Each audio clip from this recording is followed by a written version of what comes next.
sebagai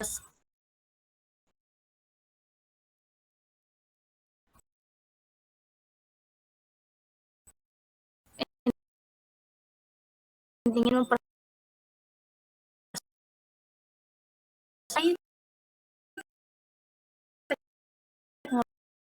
teknologi pendidikan.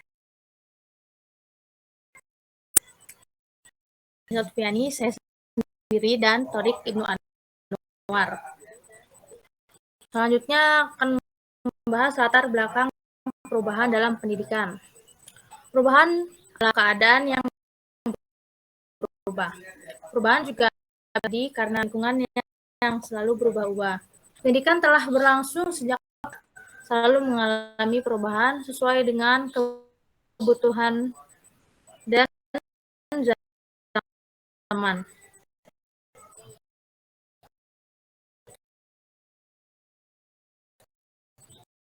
Pendidikan terstruktur dimulai. Tapi yang pasti, pendidikan akan selalu mengalami perubahan, mengikuti kebutuhan dan zaman. Selanjutnya ada masalah dalam pendidikan. Masalah dalam pendidikan yang pertama ada keterbatasan jumlah guru yang tampil. Kedua, sarana dan prasarana tidak memadai. Yang ketiga, minimnya bahan pembelajaran. Yang keempat, mahalnya dana pendidikan. Yang kelima, mutu pendidikan yang rendah. Yang keenam, minoritas bagi kelompok difabel. Selanjutnya ada tujuan perubahan dalam pendidikan. Tujuan inovasi atau perubahan dalam pendidikan adalah meningkatkan efisiensi sarana serta jumlah peserta didik sebanyak-banyaknya dengan hasil pendidikan sebesar-besarnya, dengan menggunakan sumber, tenaga, uang, alat, dan waktu dalam jumlah yang sekecil-kecilnya. Selanjutnya ada contoh perubahan dalam pendidikan. Yang pertama ada perubahan dalam bahan belajar yang awalnya e-book. Yang kedua ada perubahan dalam proses pembelajaran. Yang dulunya kita tatap muka, sekarang karena ada musibah COVID ini kita jadi kelas online. Yang ketiga ada perubahan dalam sistem pengelolaan. Perubahan penting untuk ngurus terus ngelihat administrasi, sekarang udah bisa diurus secara online dari fasilitas di sekolahnya. Yang keempat, ada perubahan dalam jenjang pengelolaan pendidikan. Jenjang pendidikan untuk SD, SMP, dan SMA sekarang bisa melakukan homeschooling. Terus yang kelima, ada perubahan dalam mata pelajaran kurikulum 2013. Dalam KTSP, mata pembelajaran terpisah-pisah.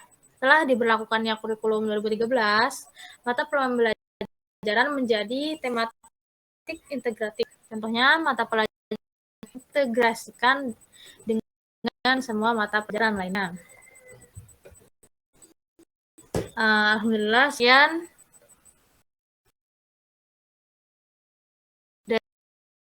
dari pemaparannya.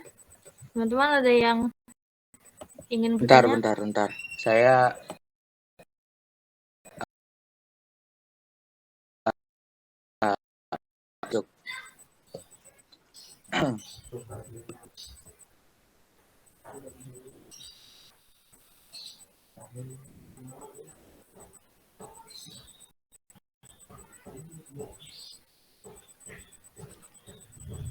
coba boleh di awal slide-nya.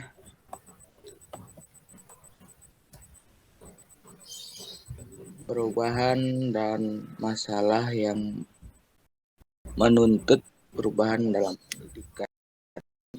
Next, coba. Next.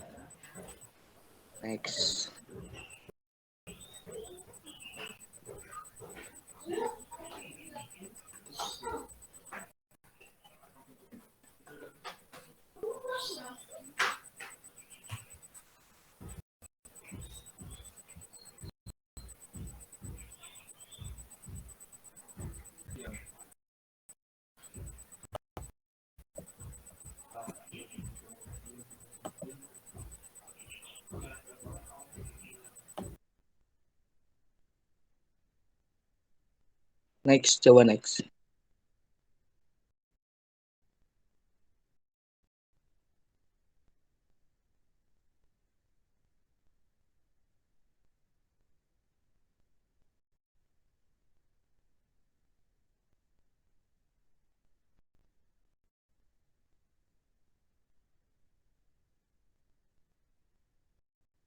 Next lagi coba.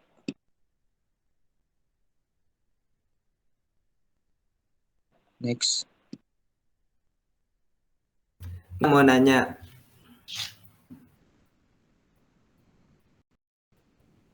saya mau nanya, apakah ada faktor lain selain kan dari tadi teh didengarnya perasaan tuntutan zaman, lingkungan yang lainnya. Apakah ada faktor lain yang emang menuntut perubahan di dalam pendidikan gitu, selain tuntutan zaman dan lingkungan?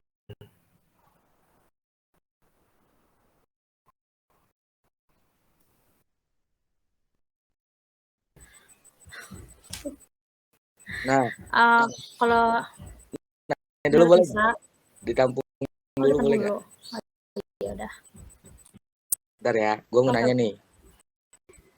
Gimana solusinya? Itu kan dia bahan Ya. pembelajaran ya. Nah, solusinya agar tidak minim bahan pembelajaran itu seperti apa? Dan solusinya itu seperti apa? Oh iya. Oke, makasih ya. Iya. Ada lagi nggak? Bisa mau 3 nanya dulu dong, gitu. Ya silakan Farid. bagaimana peran pendidikan bagi masyarakat Indonesia pada waktu dulu dan pada masa yang akan datang? Terima kasih. Iya. Oke. Kalau gitu Nisa jawabnya Farid dulu ya. Untuk pengembangan, kecuali dari zaman sama lingkungan, mungkin kita kan ada masalah di minimnya bagi kelompok difabel ini ya. Mungkin kita tuh bisa diadain lebih banyak gitu. Kayak kan kalau difabel itu kan ada yang nggak bisa melihat gitu. Jadi itu. Terus guru-gurunya juga dilengkapi, misalnya ada yang nggak bisa bicara kan jadi pakai bahasa isyarat gitu. Guru-guru udah ada sama itu gitu gitu aja sih ya kalau kata Nisa. Kalau kata kalian gimana? Iya, setuju. Gimana? Seperti itu. Setuju.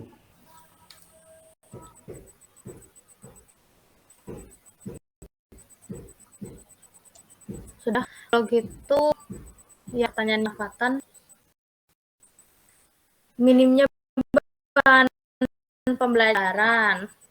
Sebenarnya ini juga tuntunan pemerintah juga harus memenuhi kan ya minimnya bahan pembelajaran ini. Tapi kita misalnya gitu kita tuh jadi guru tuh harus bisa, misalnya nggak di sana tuh nggak ada buku gitu. Terus kita juga nggak terlalu punya banyak uang gitu buat info. Jadi kita belajar dulu dari buku tersebut gitu. Habis itu kita sampaikan kepada mereka, sampaikan dengan jelas gitu, biar mereka paham apa yang kita baca gitu, buku yang kita baca tadi, seperti itu. Bagaimana? Kita kan sebagai guru juga dituntut untuk kreatif gitu, membuat bahan pembelajaran. Gitu teman-teman. Gimana? Ada yang Sepakat. mau menambahkan? Mau nambahin, kalau minim bahan pembelajaran, kita bisa adain pusling ya persahating gitu. Kalau semisal bahan pembelajarannya masalah buku gitu, solusi namanya pusling. Misalkan kita adain perpustakaan keliling ke pelosok-pelosok, ke sekolah dasar atau SMP yang memang buku buku paketnya itu kurang gitu. Kita minta sodakoh buku gitu, baru kita ngider apa sih namanya, keliling ke sebutkan itu tambahan dari saya. Setuju. Mana yang lain yang mau makan lagi?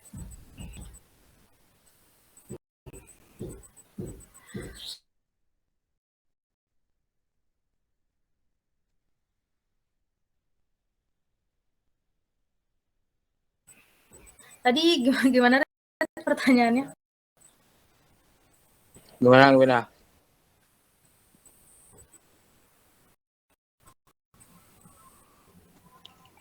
Pertanyaan siapa bisa? Farid. Yang lain diskusi supaya tidak komunikasi satu arah, supaya si Gimit ini aktif dan yang lain juga aktif dong. Gimana? Diskusi santai aja ini, Mbak ya. Iya.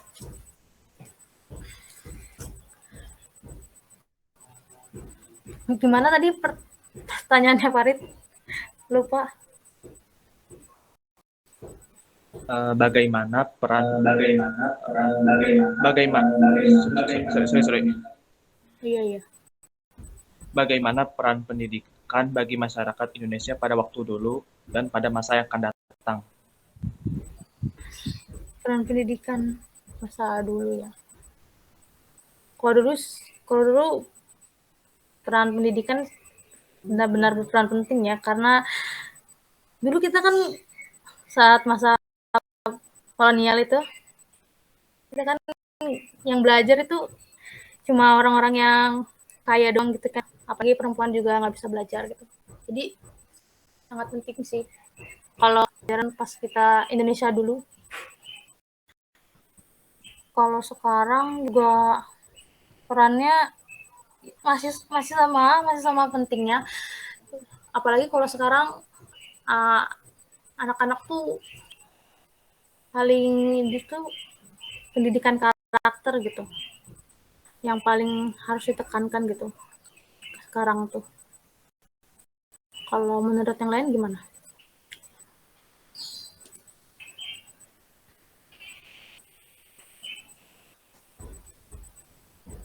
Sepakat.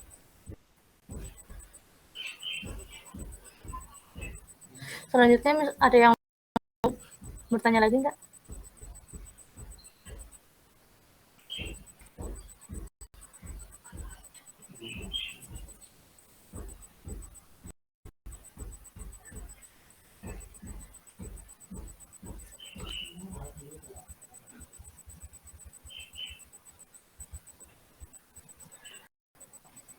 Apa mau langsung diskusi?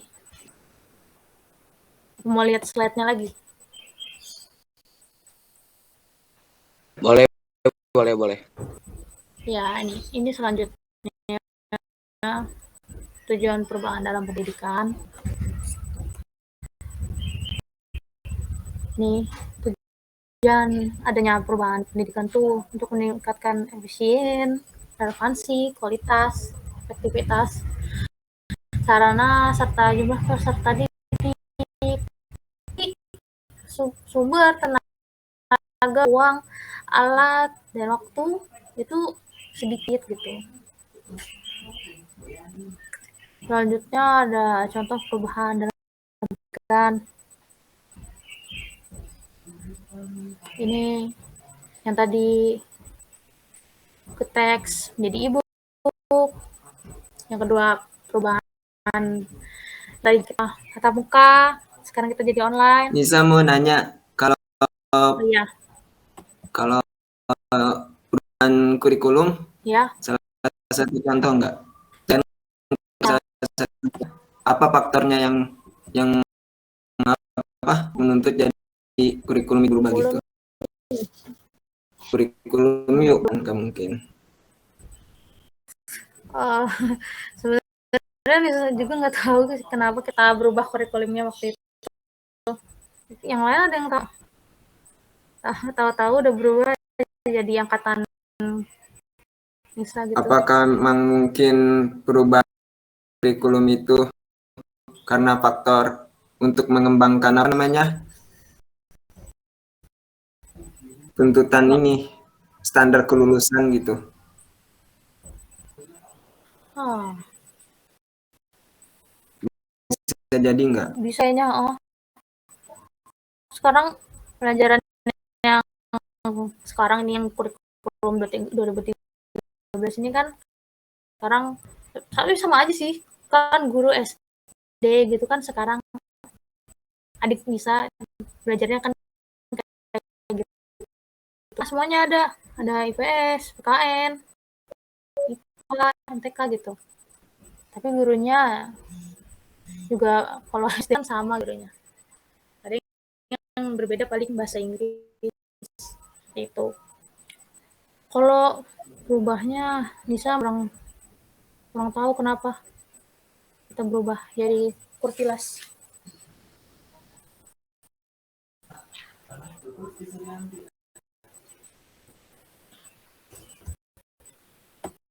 Yang lain ada yang bisa menjawab? Gimana? Kalau menurut kita jadi kurtilas sekarang. Ya, kenapa tuh? Karena Iya. izin nggak kalau salah ya dimaafkan. Kenapa setiap tahun setiap angkatan atau apa berubahnya dengan kurikulum itu? Maksudnya kita itu mengikuti zaman misalkan dulu kita kan belajar aja sembunyi-sembunyi kan dari penjajahan itu loh. Sampai yang mau sekolah berangkat sekolah langsung ditembak kalau ketahuan itu kan. Terus gini-gini. Nah, itu tuh sebenarnya untuk apa? Pergantian kurikulum itu untuk mengembangkan diri dan mengembangkan kurikulum agar lebih baik lagi. Kan sekarang namanya kurikulum Merdeka Belajar ya kalau nggak salah ya untuk perkuliahan. Oh iya.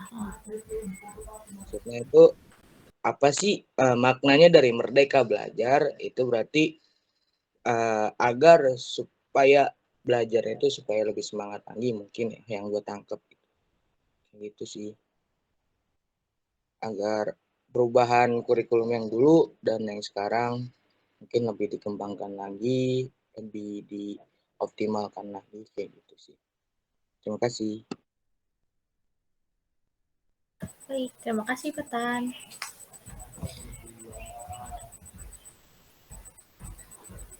Terus ada lagi yang ingin bertanya? Cukup kayaknya.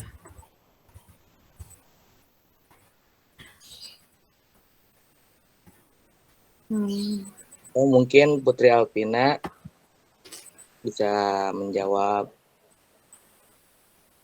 itu apa tentang perubahan kurikulum kan soalnya Putri angkatan angkat semester 5 kan beda kurikulum dulu tuh. Nah maksudnya sedikit aja ya. bolehlah dibantu gitu. Soalnya Siapa tuh tahu. menurut Putri tuh di Iya, kurikulum Kurtilas ini kayak lebih mandiri, kayak lebih nuntut diharuskan inisiatif dari siswanya atau mahasiswanya itu kayak bertanya atau apa. Terus selain itu dari jam belajar juga beda dari KTSP ke Kurtilas. Itu sih yang Putri tahu.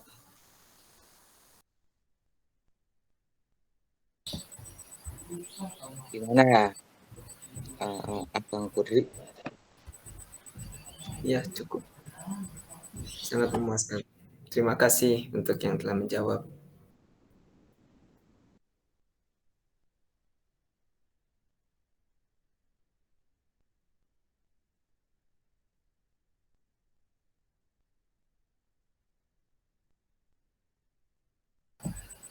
Jadi ini ada yang ingin bertanya lagi? Atau udahi saja? Terus mulai diskusi kelompok yang diminta sama Bu Mita.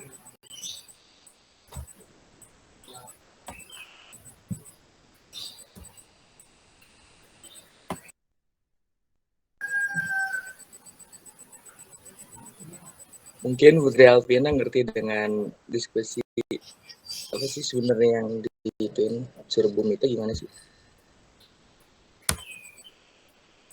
Maaf, apa tadi?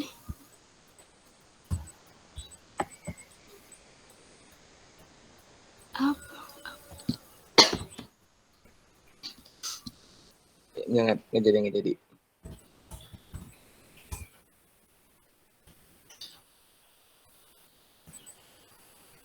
Kan ini diskusi pertamanya itu Yang yang disuruh Bu Mita suruh apaan emang bisa? ini nih, tuliskan 4 tahap perubahan dalam revolusi pendidikan menurut ASBI disertai penjelasan latar belakang masalah yang menuntut terjadinya revolusi pendidikan tersebut. Itu dapat dari mana? Ini di grup. Di grup kan dikirimin sama Bu Mita. Ya tah. Iya. Berarti yang dikumpulin itu yang diskusi yang dikasih sama Bu Mita ya, bukan diskusi yang ini. Iya. Itu yang aku maksud dari tadi. Oh, yang link itu ya? Iya, link Google Drive. Nah, kalau yang resume, ini yang misal presentasiin tadi, dikirim resumenya. Gitu. Yang diskusi ini. Itu semuanya dikumpulin hari ini ya? Kalau yang resume bentar lagi kumpulin. Gimana? Iya bukan sih? Demi Coba dilihat. Bentar.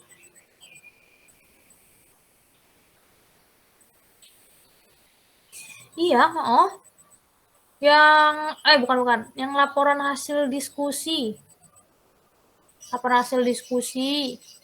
Yang diskusi ini soal dari Bu Mita. Itu bentar lagi. Nah, kalau resume itu 6 hari. 6 hari lagi baru kumpulin. Masih 6 hari lagi sisanya. Deadline-nya masih lama kan? Iya, kalau yang resume. laporan berarti kita ngerjain laporan dulu gitu. Kita diskusi dulu. Iya, kita diskusi dulu yang disuruh sama Bu Mita. Harus banget direkam. Nggak tahu nih. Tuliskan. Kita mending ngerjain aja. Nggak tahu deh. Ini berarti Gimana? soalnya itu yang satu ya, yang nomor 1 itu ya? Iya, 1, 2, 3 gitu. Iya, nomor 2. Berarti diskusinya nomor 1 kan? Masih Ya, diskusinya nomor 1, nomor 2, sama nomor 3. Tiga-tiganya. Kan ada 3 kan ini soalnya.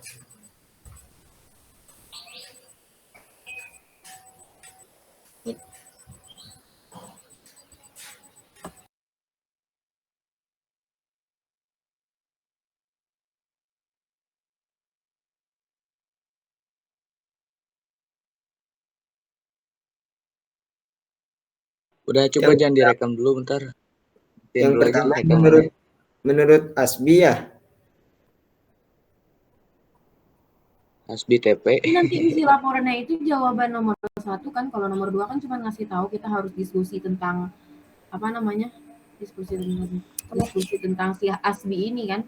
Nomor 3 presentasiin hasil diskusinya baru. Enggak sih? Iya, oh. Berarti nomor 2 nggak ditulis ya? Tulis nggak sih? Jadinya di laporan. Tulis juga kan?